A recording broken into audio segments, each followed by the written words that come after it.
dipertanyakan, ada yang mungkin belum jelas, enggak boleh. Silakan. Mengenai pembagian kata lisan dilakukan katanya 1:1 Pak. Itu apa semuanya? Aceh Barat Daya itu Aceh Barat ini Aceh Barat dia pembagian hartanya itu 1:1 atau hanya pas penelitian si pembuat skripsinya saja. Dan tadi Bapak bilang ada yang penelitian mengenai masalah itu. Ya, ini pertanyaan yang menarik ya. Jadi apakah ini kasuistik sifatnya yang ditemukan ataukah memang berlaku umum kan gitu ya? Silakan mungkin bisa dijawab dulu Pak. Iya, saya lupa kecamatannya. Ada 3 kecamatan yang diteliti dan 3 kecamatan itu tiga-tiganya mempraktikkan yang sama. Hari itu saya sangat ragu ya, karena bayangan saya tentang Aceh ini tentunya apalagi itu sangat tekstual.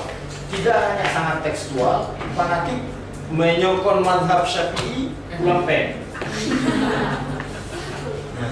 Ya, akhirnya sang minta siapa yang kamu wawancarai? Tentu siapa?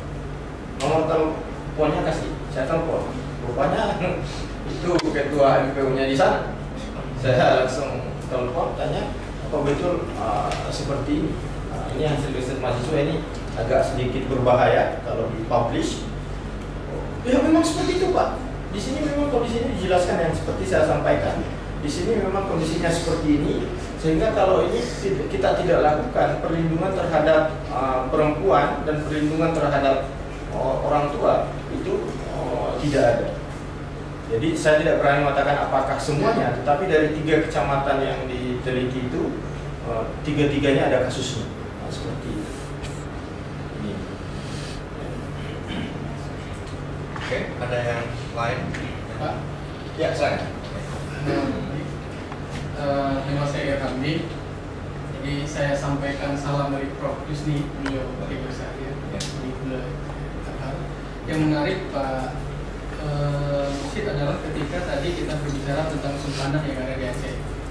Nah, yang saya ingin tanyakan pendapat Bapak, sejauh mana kebermanfaatan dari manfaat syariah ini ketika sudah difatwakan? Ya, apakah dia bisa dipertanggungjawabkan kebermanfaatannya itu untuk satu masa atau untuk seterusnya? Maksudnya seperti contoh seperti yang Abdul Rauf Atingkili memfatwakan boleh saja sultanah di Aceh. Kalau saya tidak salah baca, setelah 4 sultanah itu Aceh bubar. Kalau saya tidak salah baca, setelah 4 sultanah itu Aceh bubar, di mana dalam proses kepemimpinannya sebenarnya sultanah itu adalah boneka, yang berperan adalah para oka, orang-orang kaya, orang kaya. Itu kalau saya tidak salah dari Prof. Isa Almarhum Isa Sulaiman. Jadi apakah maqasid syariah masalah yang besar ini itu sudah dikaji keberhasilannya, apakah dia bersifat satu masa atau terus sepanjang masa? Mungkin itu. Terima kasih. Ya, terima kasih Pak. Ada yang silakan dilanjutkan. Baik, sangat menarik sekali tentang ini. Ada satu wacana mengenai yang Bapak sampaikan tadi, mengenai kepemimpinan perempuan. Nah, itu kan nyatanya di lapangan ayat yang seperti itu dipublish. Nah, bagaimana dalam kajian fikih ini sendiri melihat kejadian itu? Karena kan ayat ini kan sering digunakan, apalagi Ayat yang larangan perempuan menjadi pemimpin, dan bahkan sampai hari ini ayat itu masih dikembangkan sehingga pro dan kontra terus berlanjut. Nah, bagaimana fikih ini berperan untuk menetralisir supaya seperti ada yang hukum kompetisi Islam tentang kanun jinayah itu? Ada yang lagi? Yang lain? Sepertinya mau bertanya tapi ragu. Oke, kalau silakan.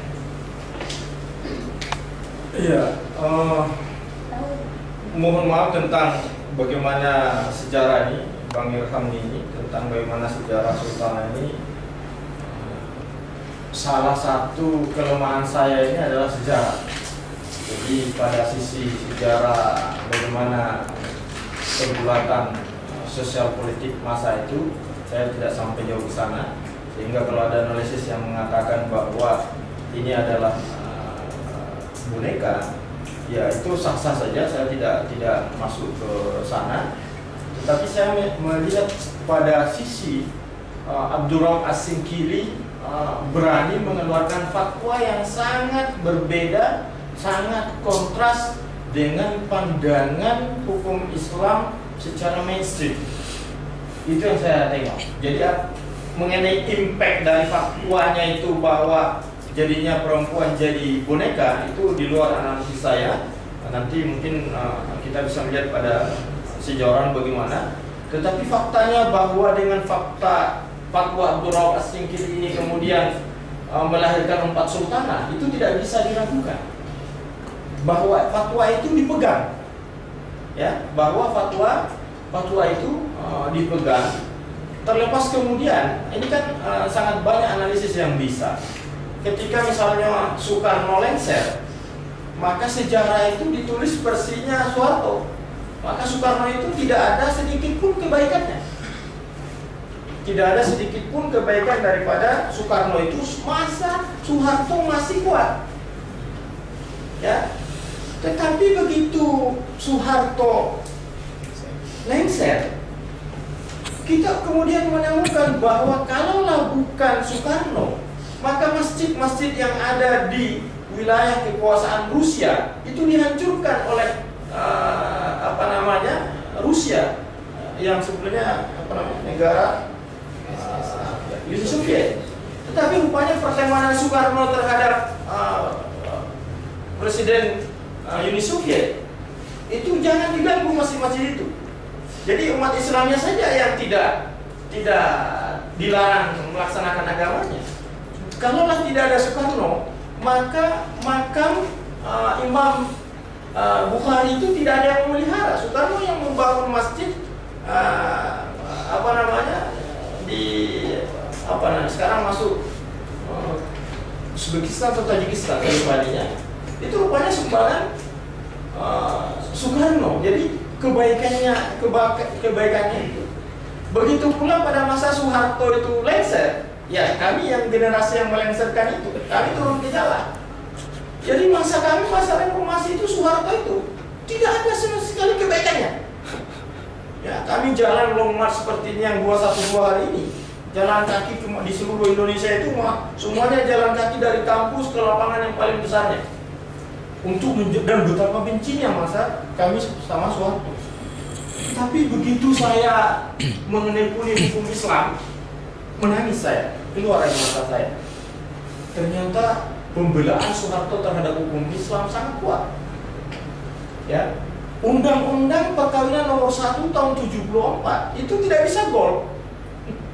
Yang mengusulkannya itu adalah P3, tidak bisa gol. Suaranya P3 nomor ketiga, kalau bukan nomor 2. Akhirnya umat Islam, ini kami perlu sekali undang-undang perkawinan ini, tetapi nggak bisa gol kalau partai Islam. Akhirnya Soeharto bilang, kalau begitu jangan lagi masuk P3, masuk Golkar. Begitu masuk Golkar, perintah Soeharto, jangan diotak-atik undang-undang ini. Gol, undang-undang perkawinan nomor 1 tahun 74. Masih kurang sempurna undang-undang itu ketika kompilasi hukum Islam. Itu instruksi presiden. Tidak ada itu dalam hierarki perundangan. Instruksi presiden itu bisa menjadi dasar hukum. Tetapi dengan tangan besinya Soeharto, kalau ini diundangkan juga ada perlawanan, akhirnya jadi impres saja hari itu. Tetapi sampai hari ini seluruh hakim di Indonesia itu berpegang pada impresnya Soeharto ini kan. Yang ketiga, ketika bank syariah yang kita syukuri di Aceh ini banknya berubah dia menjadi bank syariah, itu pertama kali itu bank muamalah. Undang-undangnya lahir nggak ada masalah, undang-undangnya diterima, aman, goal. Masalah kemudian setelah diundang-undangkan tidak bisa diwujudkan bank muamalah. Kenapa? Tidak ada funding, Pak. Datang menghadap Soeharto ini tidak ada investor yang mau masuk. Jadi berapa perlu ini paling tidak ada 1M. Saat itu 1M yang membayangkan hari ini 1M. Kalau begitu umumkan bahwa bank muamalah berdiri ada investornya 1M. Tapi saat itu tidak dipublish. Saya menemukan ini di dalam 70 tahun Undang-Undang Syazali yang itu tulisan biografinya sendiri, autobiografi. Saya menemukan. Ketika saya menulis itu keluar dari mata saya cacian terhadap Soeharto. Tetapi alhamdulillah saya sempat dipertemukan oleh Allah salah satu anaknya di Baitur Rahman, sudah di sini ya. Saya menganalisisnya itu di Makassar. Anaknya salah satunya itu Tuti, yang istrinya Prabowo saat itu datang ke Baitur Rahman. Saya di Baitur Rahman dipertemukan. Saya mohon maaf, saya dulu sangat benci, tetapi ketika mengkaji hukum Islam, saya menemukan luar biasa sumbangsi Soeharto terhadap bagaimana hukum Islam itu established di Indonesia. Ya, sama dengan tadi itu. Jadi saya tidak sampai pada analisis bagaimana impactnya, bagaimana sistem pemerintahannya, tidak. Tetapi fakta bahwa dengan fakta Abdurrahman As-Singkili yang sangat di luar dari mainstream Arab oriented, maka itu kemudian selesai. Ya, Hillary Clinton hari ini mau presiden pertama wanita di Amerika tidak bisa. Tetapi dengan fatwanya Abdurrahman As-Singkili berpengaruh. Sampai hari ini kita tidak ada mempermasalahkan, ya ini apalagi mohon maaf di luar out of context ada fatwa dari Tastafi ini, dari Abu Mudi, ya. Jadi saya mau mengatakan kalau mereka kembali, selalu kan visinya itu kembali ke Endatu, mbahnya Endatu ulama di Aceh ini, Abdurrahman As-Singkili, ya. Kalau mereka berani, kita harus ikut Endatu, ya. Seharusnya fatwa itu tidak keluar. Yang seharusnya adalah fatwa Abdurrahman As-Singkili. Jadi itu yang bisa saya berikan Bang Ilhami. Jadi saya tidak masuk ke kasus bagaimana pergolakan, tapi saya melihat pada bagaimana pandangan Abdurrahman As-Singkili yang sangat brilian itu. Kemudian masalah kepemimpinan, jadi tentang apakah dia established, mohon maaf ya, hampir seluruh pemikir Islam. Jadi bagaimana supaya pemikiran itu established, bisa berlaku sepanjang zaman. Yang namanya pemikiran dia pasti berubah. Dari dalam teori Thomas Kuhn ya, scientific revolution, yang bukunya itu yang scientific revolusi ilmu. Ya, awalnya ada paradigma lama bertahan sepanjang tidak ada yang membantah paradigma itu. Tetapi begitu ada ilmuwan datang kemudian, ya ketika ilmuwan datang kemudian akan muncul anomali, ada keguncangan di dalam masyarakat. Yang tadi mengatakan teori Galileo sebelumnya, bahwa sebelumnya teorinya itu adalah matahari yang mengelilingi bumi. Datang Galileo, bukan matahari yang mengelilingi bumi, ya, tapi bumi yang mengelilingi matahari. Akhirnya pandangan Kristen itu mayoritas matahari yang mengelilingi bumi. Karena dia bertentangan, anomali muncul, dipancung lehernya, meninggal, dipancung lehernya. Tapi setelah matinya itu 100 tahun kemudian, teorinya betul, yang dipegang dan sampai hari ini tidak terbantahkan. Ketika dalam ini, mohon maaf, saya agak menyimpang sedikit tentang teori paradigma ilmu, bagaimana dia bertahan. Jadi petir dalam pandangan tradisi gereja itu adalah tangan malaikat yang membawa cambuk api dari neraka, yang ingin melipas semua pendosa-pendosa di bumi. Itu petir. Itu pandangan gereja ya. Dan itu ilmuwan gereja seperti itu. Tiba-tiba ada pemikir dari dari ilmuwan dari Amerika menemukan ini teori alam, ini petirnya tidak ada kaitannya dengan malaikat yang membawa api dari neraka untuk menghukum yang pendosa. Dia kemudian menemukan ada alat untuk menangkal petir. Ya, jadi saat itu ada musibah, sering sekali itu rumah-rumah apa semuanya itu sering hancur oleh petir. Tetapi pemikirannya ini takut dia, kalau saya katakan ini bertentangan dengan gereja, dia dipancung. Tapi cara yang dilakukan adalah dia kemudian memasang seluruh tempat pelacuran di Amerika dipasangi alat anti petir. Ya, begitu dipasang semua, ternyata di Amerika itu ada musimnya.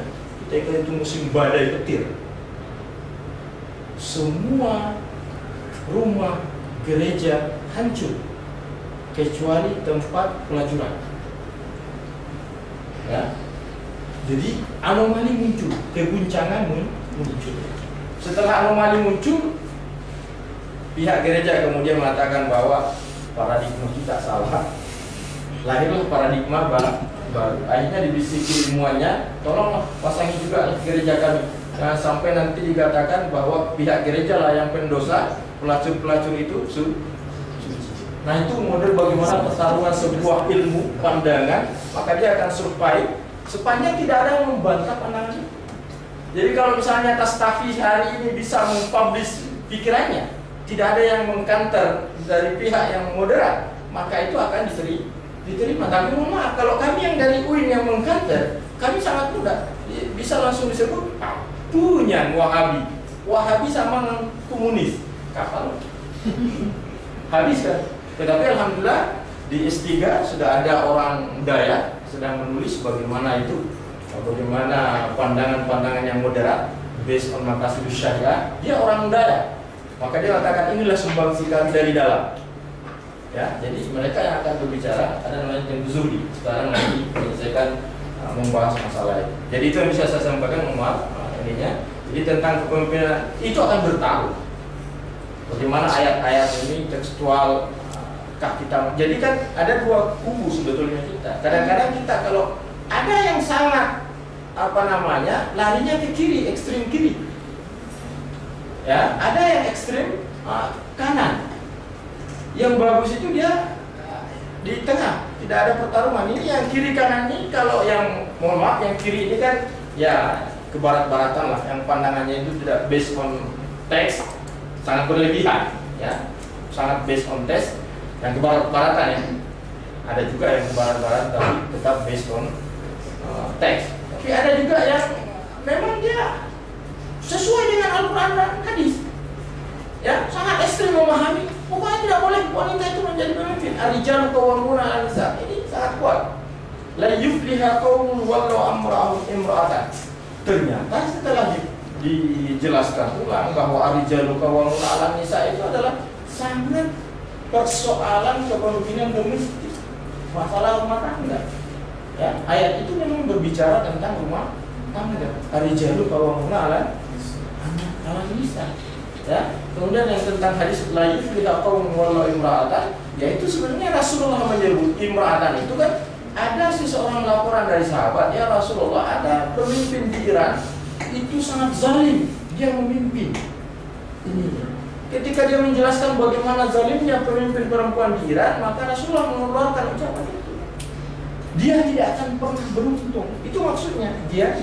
Jadi ada sebab buruknya, bukan karena ada pemimpin muslim masa itu yang disorot, tidak, tetapi adalah pemimpin yang zalim pada masa itu sebab buruknya. Jadi memahami kontekstual ayat itulah mencoba memahami maksud dari pesan di luar teks dari tentang kepemimpinan wanita.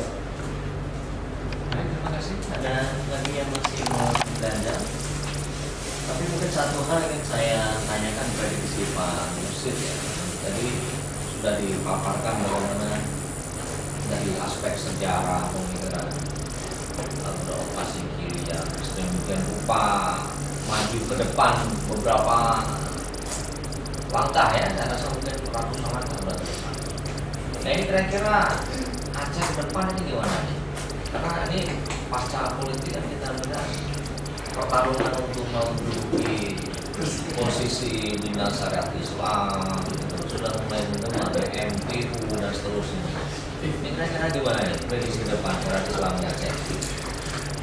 Ya, saya ngeri-ngeri sedap sebetulnya nih sekarang. Jadi 4 tahun yang lalu atau kalau lebih ke belakang lagi 10 tahun yang lalu, dengan bangganya Profesor almarhum Profesor Daniel Junaid itu menjelaskan kepada saya bagaimana dinamisme hukum Islam di Aceh. Dan saya menemukan ya bahwa ketika saya di Baitur Rahman sholatnya yang 11 rakaat monggo, yang 23 monggo, semuanya boleh ya. Di masyarakatnya, masjidnya yang mau pakai tongkat silakan, yang nggak pakai tongkat silakan. Di masjidnya yang mau pakai jubah, mau pakai mengulang ininya itu, semuanya tidak ada hiruk-pikuk sama sekali. Dan saya mengatakan bahwa luar biasa. Dan dengan bangganya almarhum Profesor Daniel mengatakan bahwa persoalan khilafiyah di Aceh sudah selesai. Tetapi sekitar 8 tahun kemudian terkejut, tiba-tiba ada sekelompok yang mengatasnamakan daya dan tengku daya yang alim-alim, yang sudah sangat sepuh, yang sangat dipercaya, tidak melarang, hanya diam, membiarkan kelompok-kelompok ini melakukan perebutan masjid, memaksakan pahamnya, mencoba memaksakan masjid raya itu tidak boleh 2 model sholat. Maka itu saya agak gusar. Ya, apa yang terjadi ya? Ya, jadi saya menemukan bahwa akhirnya saya berkesimpulan setelah saya membaca kanun-kanun yang ada. Pada akhirnya saya berani mengambil kesimpulan bahwa sebetulnya ini hanya riak-riak saja. Ada yang mau naik jadi gubernur, bagaimana mengokohkan suaranya, akhirnya yang sering itu kalau terjadi perselingkuhan antara ulama sama umara. Ya. Jadi ada yang mau naik gubernur, ada yang mau juga yang maaf ya, oknum ya, mencoba mendapatkan kekuasaan agamanya kuat. Ya, sama-sama kita satu mau mendapatkan kekuasaan politik, satu mau mendapatkan kekuasaan agama. Akhirnya mereka bersepakat.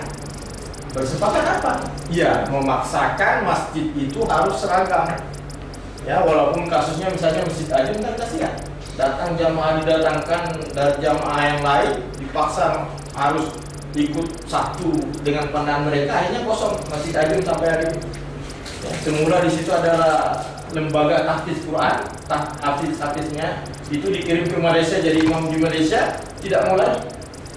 Ya, jadi tapi saya menyebutnya itu pada akhirnya itu akan hanya riak saja.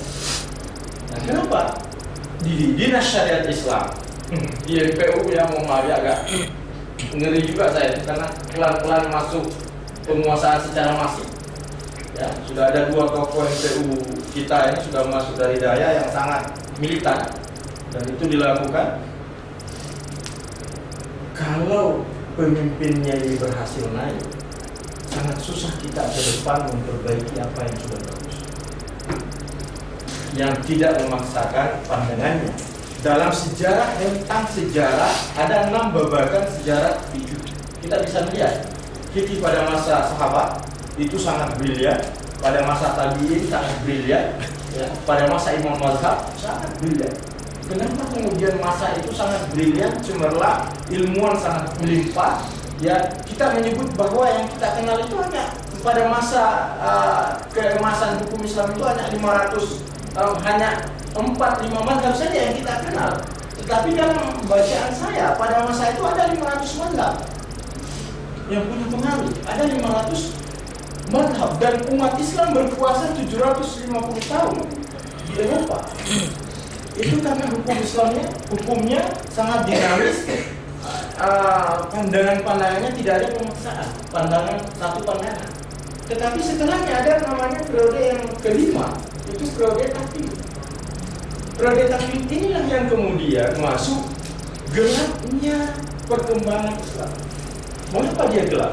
Maka kita bisa menganalisis bahwa ulama saat itu sangat, ya, mohon maaf, tidak mau lagi berijtihad. ditanya, ya mohon maaf, kita hanya menurut pada Tengku saja.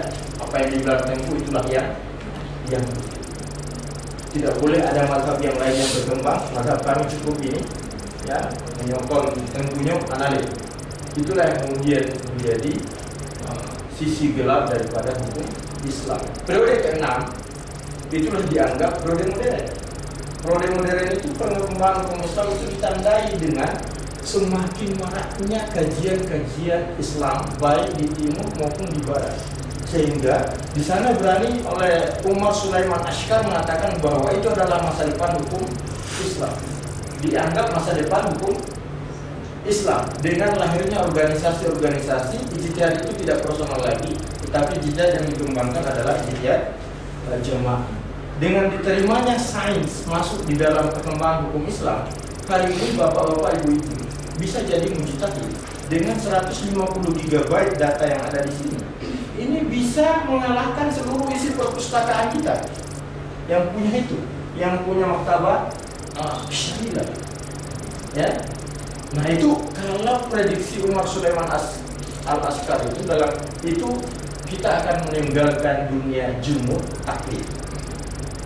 Kecuali kalau Aceh prediksi naudzubillah mudah-mudahan tidak terjadi.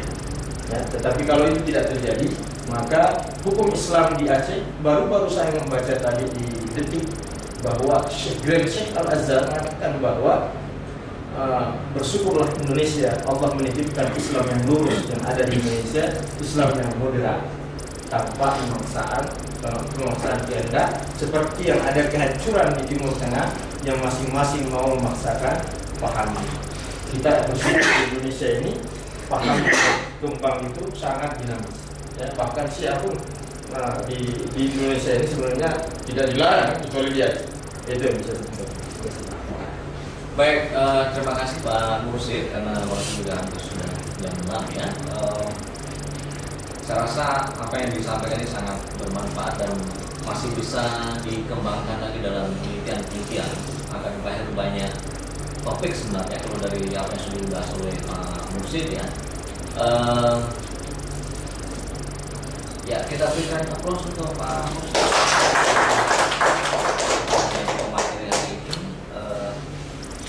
Baik, sebelum diakhiri ini ada dari Kayos yang harus kita berikan dan saya nggak tahu kalau untuk peserta bisa versi elektronik. Nah nanti coba di kemudian kalau untuk peserta mungkin dari email ada tulis emailnya kita kirimkan versi elektronik jadi di print sendiri gitu ya. Kira-kira nanti di print. Baik, terima kasih Pak Mursyid. Mungkin bukan pertama. Oke.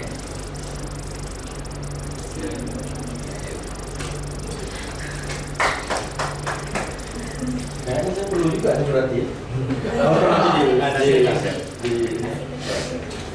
Kemudian ya sebelum kita tutup, bagi Anda yang baru kali pertama misalnya datang di sini, kita Jumat depan insya Allah ada pemateri dari siapa? Pak Nurdin.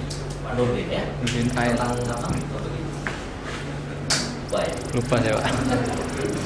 Iya, salah Jumat depan silakan datang bagi yang mau datang menimba ilmu Tentang human rights.